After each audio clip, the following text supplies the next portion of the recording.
What is up, guys? Zan from Forward Progress Madden, and I just got back from EA Tiburon. It's almost midnight. My flights were all delayed today, but I promised you that I'd show you this video on how to finish the Gauntlet because it is doable. I did this yesterday while I was at Tiburon doing everything else with the streaming event, the launch event for EA. If I could do it in a day, you guys can do it in a day. I'm going to show you some tips on how to finish it, but first I want to show you what the rewards are for the Gauntlet. As you can see, you've got these 3 limited time use items. The Ndamukong Suh is the reward for finishing the defensive Gauntlet. DeAndre Hopkins is the reward for finishing the passing Gauntlet. And of course, Adrian Peterson, 92 overall, is the reward for finishing the rushing Gauntlet. All these are 30 contracts. I recommend using them in head-to-head. You can't use them in salary cap mode. They all have a 999 point salary cap, so you won't be able to use them in that mode. Now, these are all limited time use, but if you finish all of the Gauntlet, you get this 88 overall Joe Hayden. And as you can see by the stats, not too shabby, especially early in the year, day 1 of Madden Ultimate Team for Madden 17. He's got good agility, which is great for man coverage. Pretty solid press, pretty good man coverage, pretty good zone coverage, and 87 speed is not going to be good in probably 3 or 4 months, but it's doable for now. Very, very good corner for right now. I'd say he's top 5. Now let's get into what you guys actually want to see, and that is the actual gauntlets that I finished. The gauntlets are 16 defensive, 16 rushing, and 16 passing, and they vary in difficulty. Some of them are very easy, such as rushing the ball 5 times without punting.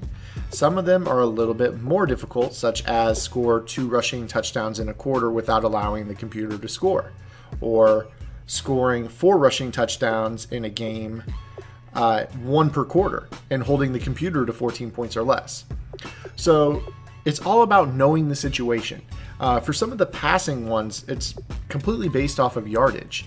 And if your opponent, if it says the computer doesn't have to score 28 points, or 14 points, you know that you can give up a touchdown here or there. So if you're time crunched, just call punt block and let them have a touchdown, because it's not going to kill you to give up 7 if the most you can allow is 14. So those are little tips that I could provide. What the most feedback has been, however, is that the defensive solos are giving people a little bit of trouble. And I do want to show you some tips on these. First off, the one that is giving people the most problem is the fumble recovery.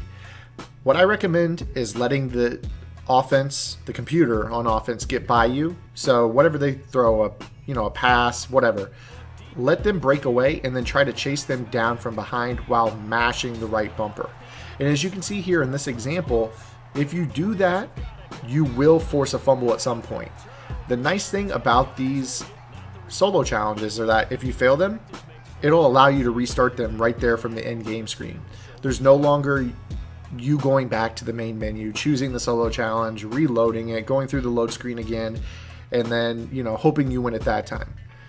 If the solo challenge is not looking like it's shaping up for a victory, you can pause the game and just do it again.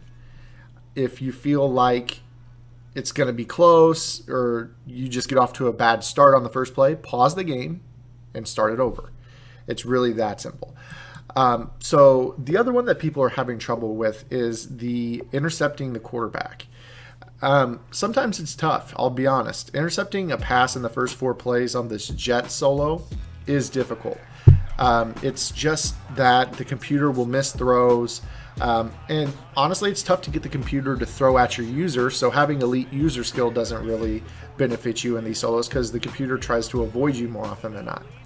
So what I highly recommend is calling all-out coverage. Look at the scenario. They're down by 8 points, 2-minute drill. They've got to pass the ball every down. Drop everybody in coverage and just wait for the quarterback to make a mistake and just hope that your guy's there to pick it off. Most likely you're not going to beat this on the first try, but fortunately you can restart it, and within 15-20 passes you'll have this one done, no problem. So those are the most difficult challenges, in my opinion, are the ones where you have to force a turnover, just because turnovers are so random chance. It's not really something you can directly force and just know you're going to do it every time. So those are a little bit more time consuming, but I hope these tips that I've given you are beneficial for you. Let me know what solo challenges you are having trouble with. Drop a question or whatever you want to say about the solo challenges for this gauntlet. Drop them in the comments. If you have any questions on anything else or something you want to see from Madden 17, let me know below, and I will see you guys next time.